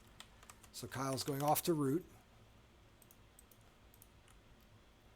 And then when Kyle gets back, we'll do the Empire stuff, and then we'll do the Foundation stuff last, as we get close to finishing. And then in terms of Megan and graphics, the nice thing about the graphics for this, so like right now, Megan is working on Gen Con. And then I know that she might be working on a Root Kickstarter. Although Patty might do the Root Kickstarter. We don't know yet. We're going to figure it out. So we got this there. And then Megan has to come up with layouts. Now, we don't need layouts for these Denizen cards because we already have Denizen cards. We know what they look like. We are going to need layouts for all of these other elements. I would probably put the lineage up layouts here. And then actually, I would probably ask her to do the Empire layouts next. So that way, by the time Kyle gets to illustrate the Empire elements, we already have the layouts in completion, and then these layouts are going to probably happen at the same time. And then there's another set of layouts, and actually the Root Kickstarter is not going to take this long. Kickstarters, in terms of graphics, take like 3 weeks. So the Root Kickstarter is like this long.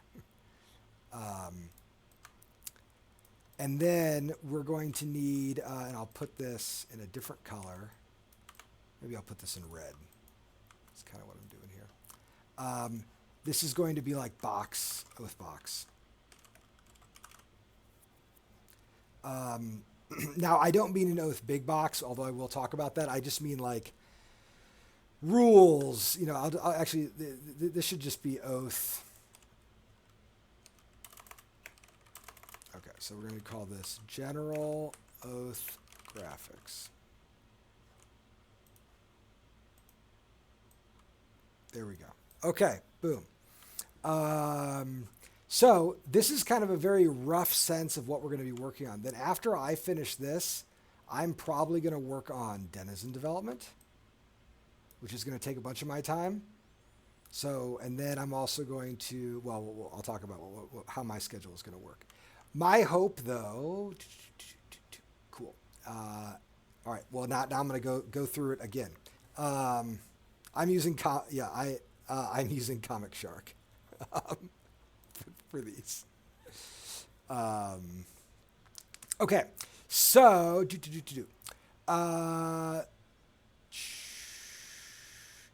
isn't on solo mode? Kyle will be needed for some solo stuff, but it's probably going to be pretty light. And so I could see a world where like whatever the solo stuff is here, it just kind of sits there. I'm not too worried about it. It's funny. I had a very nice font I was going to use, and I'm like, I just need something bold and very quick. So Comic Shark it was. All right. Okay. So, couple notes about this. As I'm looking at this chart, I see, for instance, that I am going to I know that I kind of want to be off my design by the end of the year, because I want to start working on the next ARCS expansion. That's like after I do the Oath expansion, I want to work on the ARCS expansion. So the thing that is going to come to me at the end of my own process is ARCS expansion. And so I don't want to delay things too close, but if you look at the way this chart is set up, I actually am the one who has the most time. And so what I would like to do first is I'm going to scoot my own schedule back so that I am now ending with more of the other projects. And then I'm going to give myself this little period right here. this little segment. And what this segment is going to be exploring. I'm going to make this pink. All right.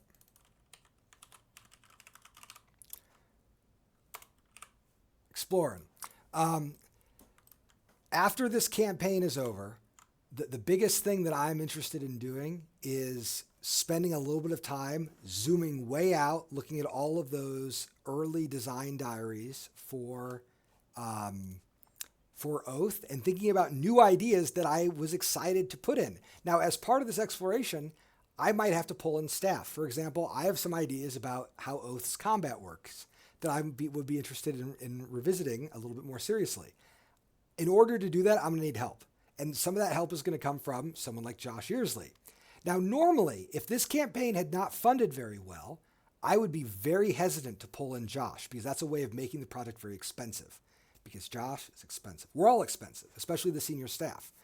But because the project has done really well, I know that I can pull in Josh for some time, and it's not going to meaningfully delay his work on Root, and the project can certainly afford it. So again, part of what was bought in this campaign is I'm going to get kind of a month and a half of early design exploring to really make sure the Lineage, Foundation, and Empire systems are as wide and as expansive as they possibly can be. This exploring, by the way, is part of the thing that enables us to have like multiple player colors, all the work that Kyle has done so far. Ooh, very good question. When do you factor in the Oath rulebook revisions? So this line right here for Liz and Ricky, this is Liz's work as a solo design specialist. Liz is also working on this project as an editor. And so at various points in the project, she is going to be editing, and it's going to be happening towards the end here. Liz is going to be editing the solo rulebook. I'm going to make this smaller, and we'll make it in gray. Let's do it like that. So Liz has got a bunch of editing tasks, and I'll just call it like solo rules. Liz is also going to be doing the new foundation rules. And then, of course, Liz is also going to be doing the revised law. Now, I'm going to write revised law, and I'm going to put law in quotation marks. And the reason I'm putting law in quotation marks here is because we don't know if we're going to do another playbook. We don't know precisely what that law is going to look like. But like Liz is also working as an editor in the same way that like I am also working on this project as the product manager. And so that work obviously is going to take me to the very last day of the project. In addition, it's worth noting like Patty, for instance, who I don't really have on this graph because she's working on other things. Patty is our pre-press specialist. So like, for instance, at the end of this project, where'd Patty go? She's right here. So Patty is going to be doing pre-press here, right? And that's actually going to overlap. This is all wrong because I currently have Gen Con work. I have Gen Con work extending into September. That's not allowed. Not to scale. None of this is to scale. Okay. So Patty is going to be doing pre-press. So Oath pre-press here. Right at the very end of the project. So hopefully this gives you a sense, and like this is stuff that we've talked about casually, and we have kind of like roughly built. And I could also like zoom way in and say like, okay, the lineage system, it has 3 components: the quest system, the curses system, and the trait system. Every one of those systems needs to be evaluated on a design level, and then every one of those systems needs to have content built out. So there are charts within charts here. As a general rule, I do not like using Kanban style systems for any kind of creative work because I want to be able to revise things constantly. But we did find that when we were working on arcs, just any way to break up the design into small pieces and just kind of advance it. And so we had a very like treadmill-y Kanban that we used when we were working on the Oath campaign content that was really helpful. Okay, so anyway, here's a sense of the work that we have in front of us. So someone asked about was there any world where the Oath expansion didn't fund very well? And the answer to that question is a resounding yes. Um, Oath was a very successful product for us. It's done very well. We've been very happy with how it did. But just because a game does well, especially a game that's in a big box, you don't know if people are going to want more content. You don't know if they're going to want expansions. And we never take our audience for granted. And so when we were building the Oath campaign, we built scenarios for what does it look like if this campaign does $250,000 or less? What does it mean if it does $500,000? What does it mean if it does $750,000? And here's the difference. At $250,000, which was kind of our baseline, that shows us that people wanted a little bit more Oath content, but we probably shouldn't invest a huge amount of resources into it because it was just never going to pay back its investment. So I will say our studio costs about $1 million to run every year, a little bit more. And that's the overhead of staff. That's our building. Costs a lot of things. But I usually think about it as about $1 million. Whenever I'm thinking about the creative budget for a project, I am investing. So if 1 year is $1 million and I think, okay, here's a project that will cost half of our creative bandwidth for the year. Well, I need to know that we're going to be able to afford that initial investment and that investment is going to pay the company back over a duration of a few years. Some healthy dividends. I mean, this is generally how we think through these things. The main thing I want to get across, though, is if a product does like $250,000, it's not bad at all. It just means that I don't want to put half of our creative budget to realize $250,000. That's not a good investment. Now, if a product raises $500,000, then I'm quite likely to say, you know what, let's go ahead and scale things up. Let's bring more resources into it. If the Oath project did $500,000, I knew that I was going to have flexibility to scale it up because my initial proposal for this project was that the Oath expansion would take a quarter of our studio's creative bandwidth for the year. And I still think that's roughly going to be true, but it might be the case that quarter grows closer to a half over the course of development. And so there are things, for instance, Kyle's art budget is a good example of it. Right now, I have Kyle on this project for something like 4 months, 5 months. Originally, I was imagining I was only going to have him for 2 to 3 months. But because the project crossed that $500,000 mark, I knew that I could start giving things art that weren't originally going to get art, things like the quest cards. As soon as the project crossed $600,000, and it looks like we're heading to $800,000 and beyond, as soon as we cross that line, not only am I aware that I can even pull more studio resources into the project, I don't really want to, though, because at the point where I'm pulling in more studio resources, I'm stealing them from other projects, and I would rather not delay an ARCS expansion or Root expansion or any of the projects that Patrick's working on. That extra money instead means that as we're developing this expansion, we will start thinking about future Oath expansions. So maybe this is the beginning of an Oath line, and we might find ourselves working in Oath for years to come. Any performance of this campaign above the $750,000 line to us shows sustained long-term interest in the project, and that means that when I'm designing for the new foundations, I'm putting little knobs in, little doors that we can open up and bring even more content into the mix. And that was something that we put into place in ARCS. ARCS went through this same conversation. And as soon as ARCS crossed that $1 million line, I said, okay, I'm not just going to make ARCS. I want to make ARCS so that it can also grow. Because we are seeing something like sustained long-term interest. And now that people have the game and are playing it, and people are already asking me, they're like, look, I know there's a lot of content in the game, but are you already thinking about the expansion? And I'm so happy to be able to turn to those people and say, yeah, we are, because we built it to be compatible with some future work that we'd be able to put in there. Oh my gosh, look at this, 831. That's great. Okay.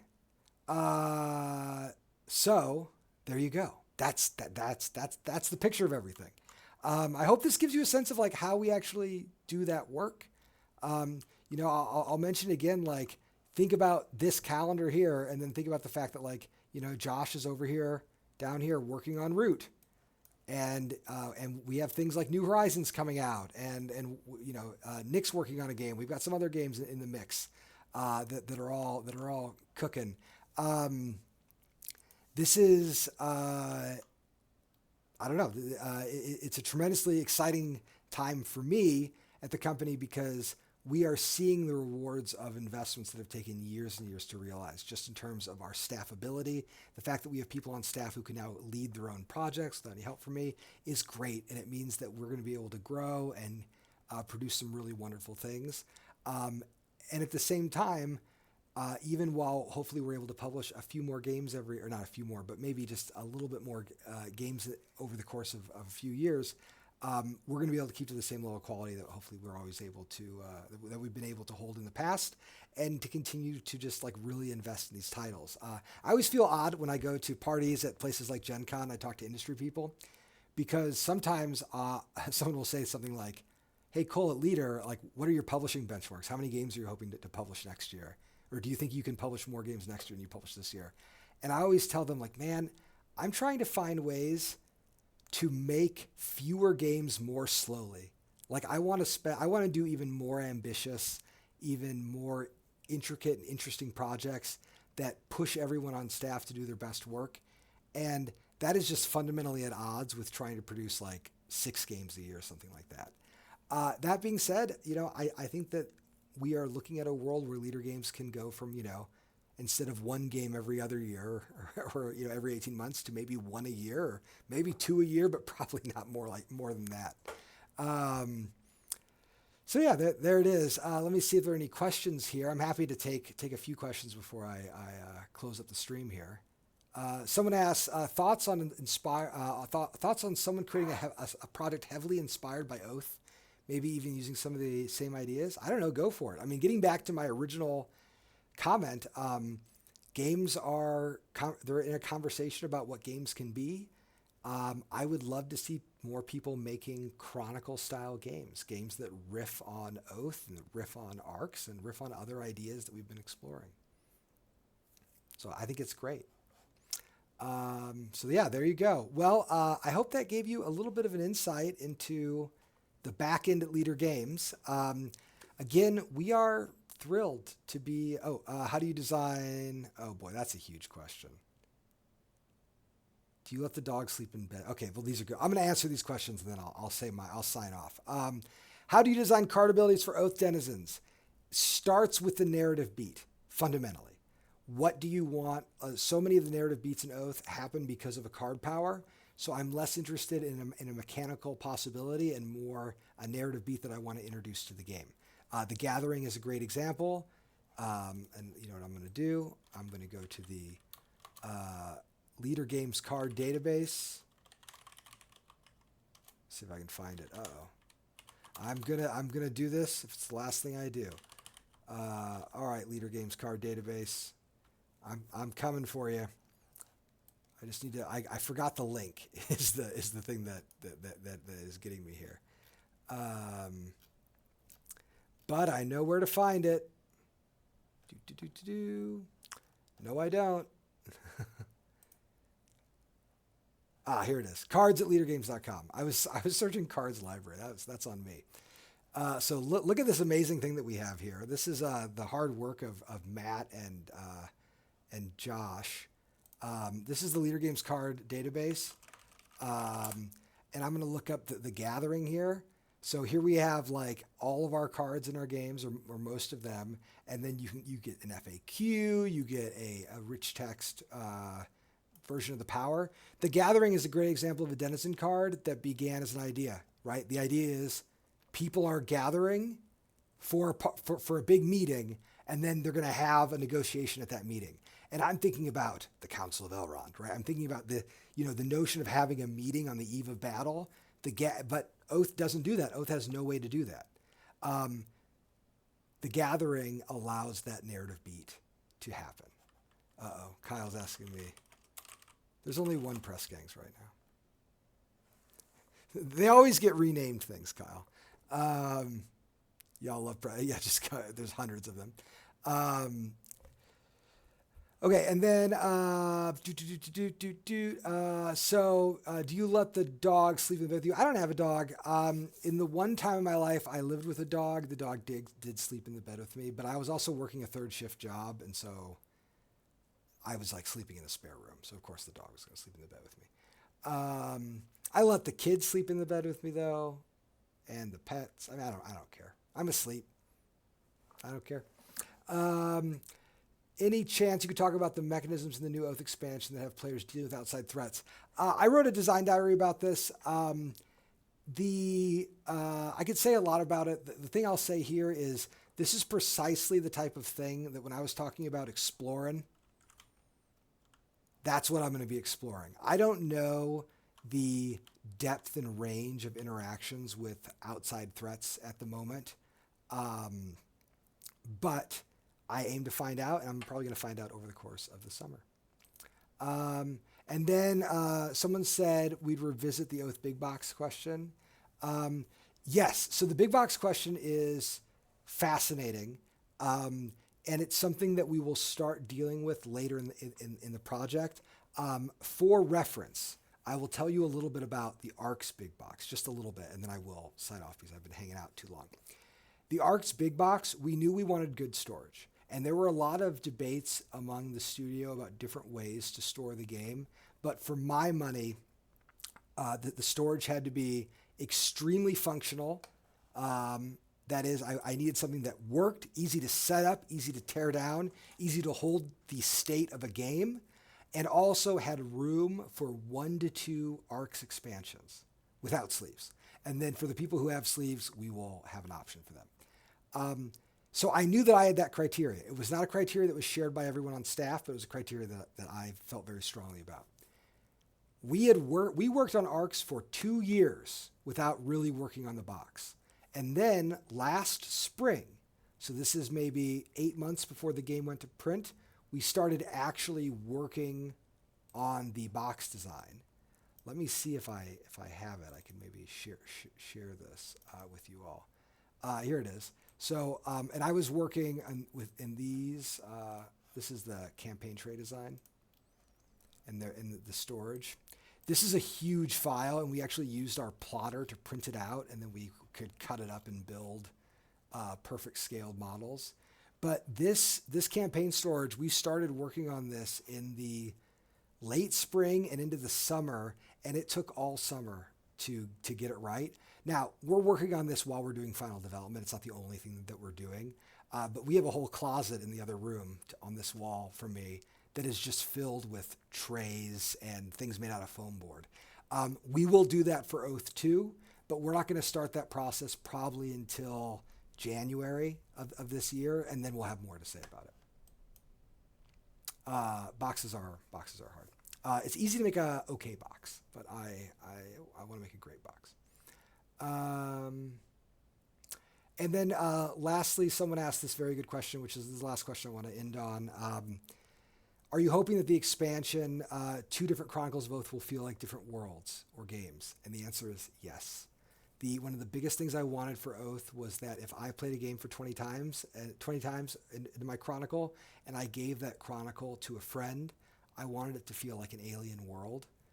I don't think Oath quite does that, but I think this expansion is going to help it get there. And so in a way that like ARCs does. I mean, one of the wild things about ARCs is when you play a lot of ARCs campaigns, you will routinely encounter truly novel experiences when you're playing ARCs, where you had no idea that the game could even do that. I love how ARCs surprises and delights its players, especially in the campaign system.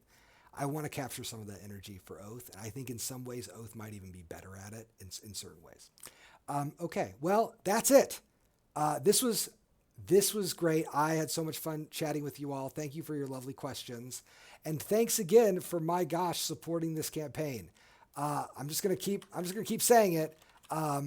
This campaign is only happening because of you all. Our jobs only exist because of you all.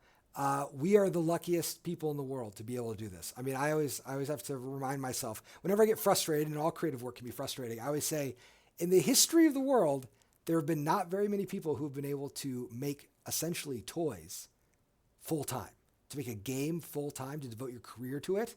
There just aren't that many people who've been able to do it. The fact that myself and our little team here at Leader Games gets to do that is a real honor and privilege. And we will do our best to just continue to deserve the trust that you guys invest in us. And it really means a lot to me. And so that's it. Please have a lovely rest of your week. For those of you who will be at Origins, you might see me walking around. I will be around. I don't have a booth or anything, but I'll hang out with the Armchair Dragoons, like the Wargame Boot Camp people. I will be playing lots of games. I might have some prototypes with me.